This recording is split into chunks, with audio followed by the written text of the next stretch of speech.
Our evening is nearing its end, but we cannot finish without noting the presence here of His Excellency Ambassador Cui Tiankai, the Ambassador of the People's Republic of China. Ambassador Cui is a diplomat. He embodies the concept of professionalism. He has held senior policy responsibilities in both Beijing and now here in Washington relating to United States-China relations. He has had a major positive impact on the development of those relations. He worked closely with his government and with the American government in putting together the successful meeting between the two presidents in Beijing that has just recently taken place. We are fortunate indeed to have Ambassador Cui here. He has triumphed over the fact that most Americans cannot pronounce his name. That has not inhibited him, and I am pleased, Ambassador Cui, to invite you to the podium.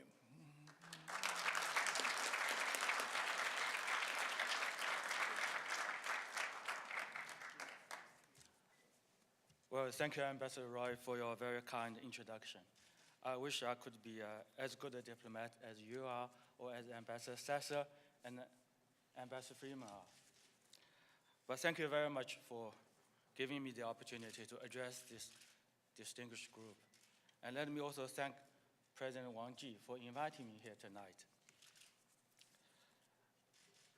I would also like to congratulate Senator Dodd and Ambassador Freeman for winning the awards that you very well deserve. You have made outstanding contribution to our relationship, and indeed, you represent a much larger group of people who are committed to this important relationship, and many of them are sitting with us tonight. Let me also thank the foundation, the US-China Policy Foundation, for its long years of hard work to promote mutual understanding and friendship between our two great countries. So I want to use this opportunity to thank all of you for your long-standing commitment and contribution to this important relationship. Tonight's gathering is a good opportunity to us to express our gratitude, but it is also a good opportunity for us to review what we have achieved in the last 35 years, because this year marks the 35th anniversary of diplomatic relations between our two countries. It is also a good opportunity for us to look ahead and decide what we should do together to further advance this relationship. I think the experience of the past 35 years has shown that our common interests are growing rapidly. When we first established relations back in 1979, I think we were motivated mainly by geostrategic needs to confront the Soviet expansionism. But today, the relation is based on a much broader basis, and our relations have expanded into so many areas. Bilaterally, we are each other's second largest trading partner. And if we exclude the European Union as a group, as far as the individual countries are concerned, we may be each other's biggest trading partners already. Last year, bilateral trade exceeded $520 billion US, and mutual investment is also increasing rapidly. And also, we are working together in many areas bilaterally. For instance, military-to-military relations are moving forward quite well, especially for the last couple of years. And we have very successful cultural, sports exchanges. We have very good people-to-people exchanges and subnational cooperation. And internationally, we are working together on so many issues. Economically, we are handling the current international financial situation very closely. in so many multilateral mechanisms like the G20 and the APEC.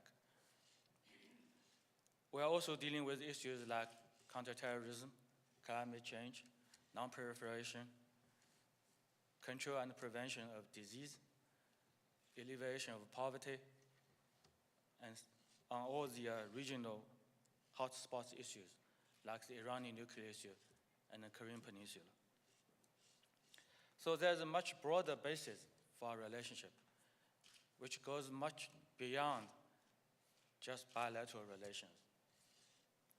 We are important partners to each other on so many international and regional issues.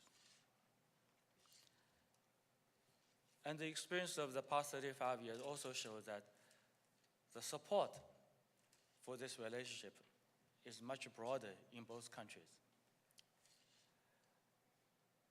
Now, so many people are traveling to each other's country every day. I was told that every day there are over 10,000 people traveling between the two countries. Of course, we have to give credit to growing cultural and sports exchanges between our two countries for this. NBA is very popular in China, and NFL is catching up. And of course, Hollywood movies are so popular in China. They have a huge number of fans, myself included. So I can reassure Senator Dodd and Congressman Sherman, there are good prospects for Hollywood movies in China. Of course, Forrest Gump used to say that life is like a box of chocolate. When you open it, you don't know what's inside. So ultimately, the question is what kind of a chocolate you will present to your Chinese audience. Whether your chocolate will suit their needs, satisfy their taste, or if there's any chocolate inside the box. But anyway, the prospects are very good indeed. And the experience of the last 35 years also shows that high-level contact and communication is extremely important for the relationship. I'm just back from China last weekend. I took part in almost all the activities for President Obama's visit to China. And I can tell you this is a very great and successful visit. The most important thing is that the two presidents spent over 9 hours together, within 24 hours. They had a long, more or less private meeting the first night, right in the center of Zhongnanhai, the living and work quarter for Chinese leadership. Then the next day, they had a very long restricted group talks and a long extended group talks and also a very long formal welcome luncheon. And the president also met with the premier, the chairman of the People's National Congress.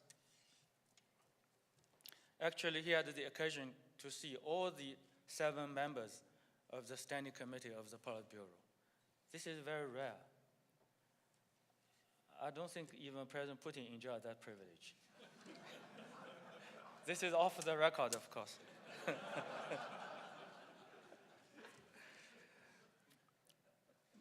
So that visit produced a lot of outcome. Our agreement on the climate change, the new confidence-building measures between the two militaries, and progress on new visa arrangements, and also on trade issues, on ongoing bilateral investment treaty negotiations, and many other issues.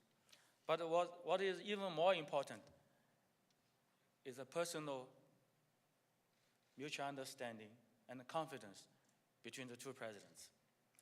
Because they not only discussed areas where we can cooperate with each other, but also they spend a lot of time talking to each other about areas where we still have differences or disagreements. But they have done it in a very constructive, candid, and calm way. And each tried very hard to have a better understanding of the other side. So some of the differences and disagreements are still there, but I think mutual understanding is much better as a result of this visit. So during the talks, President Xi made a number of proposals to President Obama, And the first one of these proposals was to have more direct high-level contact like this. And this proposal was very well received by President Obama. So, generally speaking, I'm quite confident about the prospects of our relationship. And I'm even more confident and encouraged by listening to all the speeches tonight and talking to all the friends here tonight. At the same time, we have to recognize that there are still problems for us to overcome, issues for us to address, and differences for us to manage. So going forward, I don't expect all smooth sailing for the relationship. For instance, there's still acute need for us to build up mutual understanding and mutual respect. There still exists a number of misperceptions and misunderstanding between our two countries about each other's strategic intentions and policies and action. For instance, for some time, some people here or elsewhere in the world believe that China has changed its foreign policy. China's policy has become more assertive or even aggressive. But I can tell you this is not true. There's a strong continuity in China's foreign policy, especially our policy toward the United States. Now, when we look at the historic decision 35 years ago between our two countries to establish diplomatic relations, many would focus on the geostrategic factors. That is correct. But I think maybe some have not paid sufficient attention to the bigger vision Deng Xiaoping and the then Chinese leadership had at the time.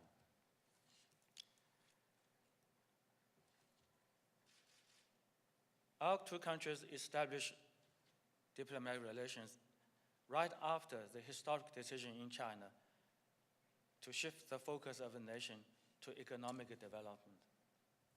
In late 1978, the third plenum of the 11th Party Committee decided that China should focus on its modernization drive. So China changed its course. Right after that, Deng Xiaoping came to the United States, normalized the relations, and had that historic visit.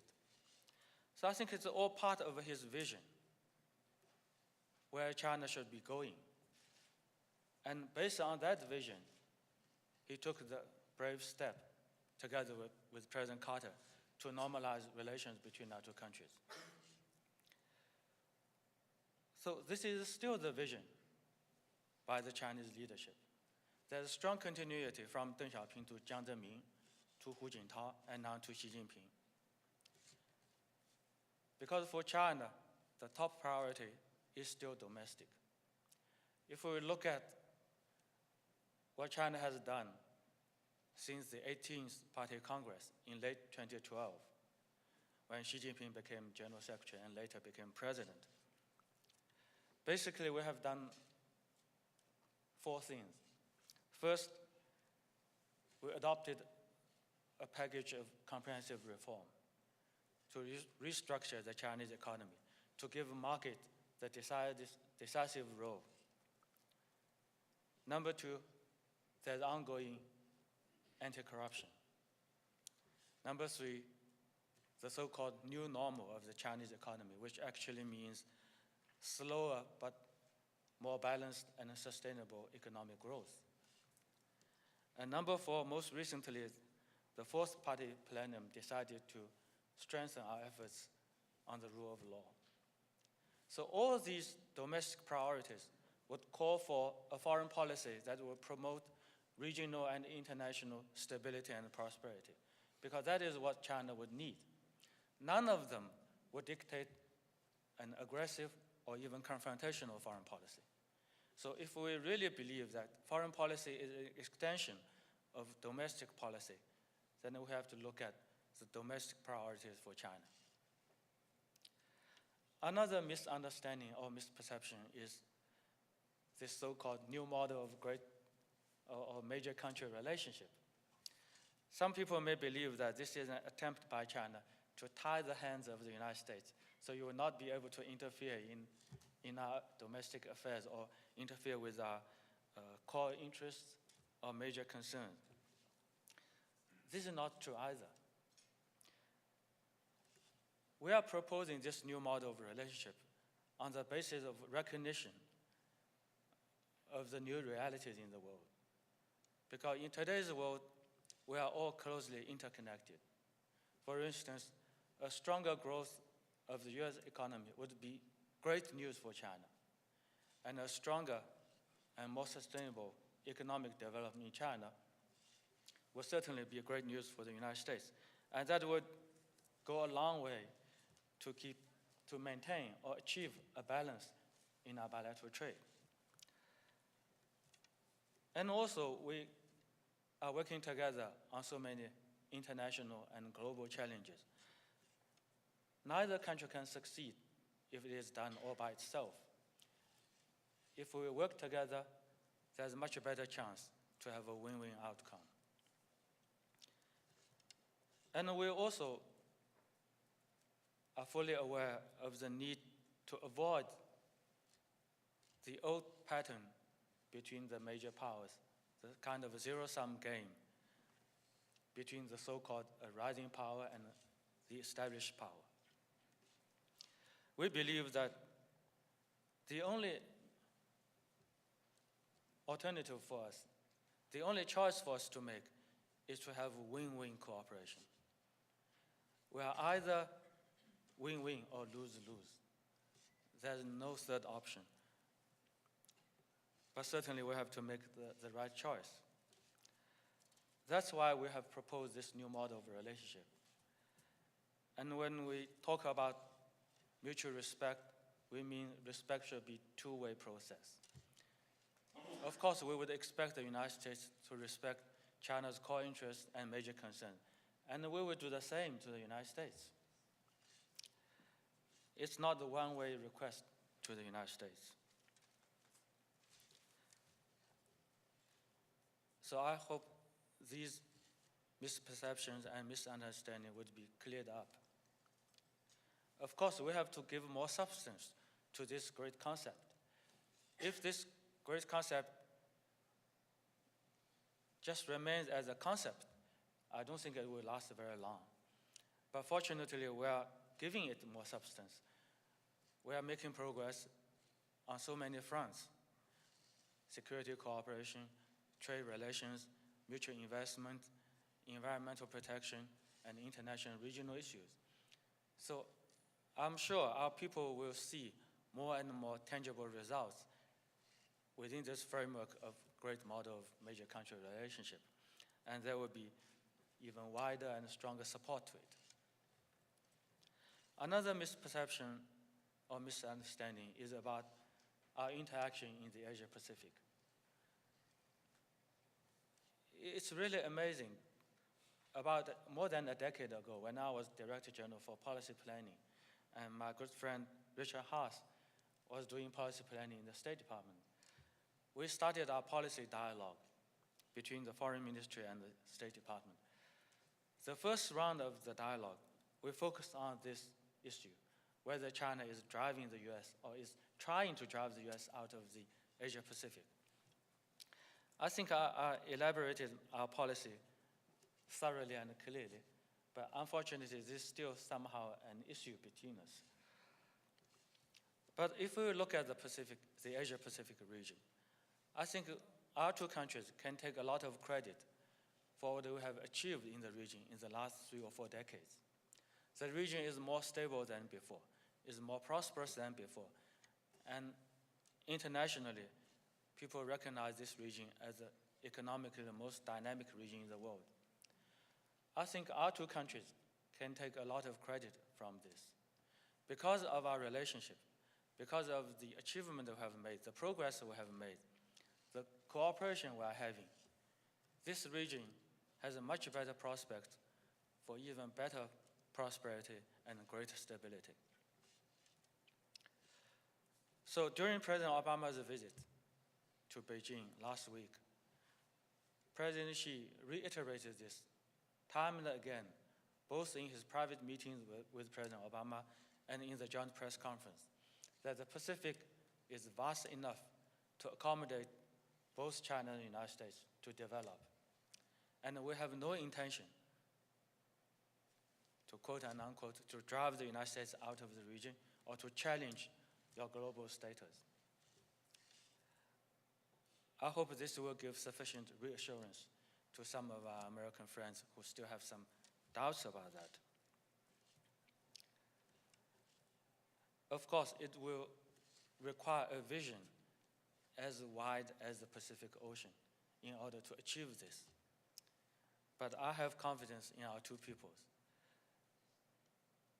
If 35 years ago our leaders and our two countries made the right decision to normalize relations, today we should also be able to make the right decision to further advance this relationship. But in order to do this, we do not only need the determination and commitment from our two presidents.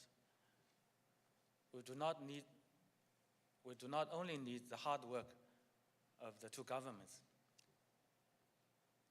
We also need the support, understanding, participation, and contribution from all walks of life in both countries. Especially we need the support and the role by organizations like US-China Policy Foundation and so many others who have for long years committed themselves to this relationship and made such important contribution.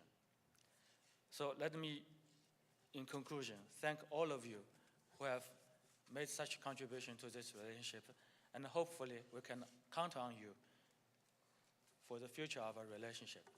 Let's do it together. Thank you.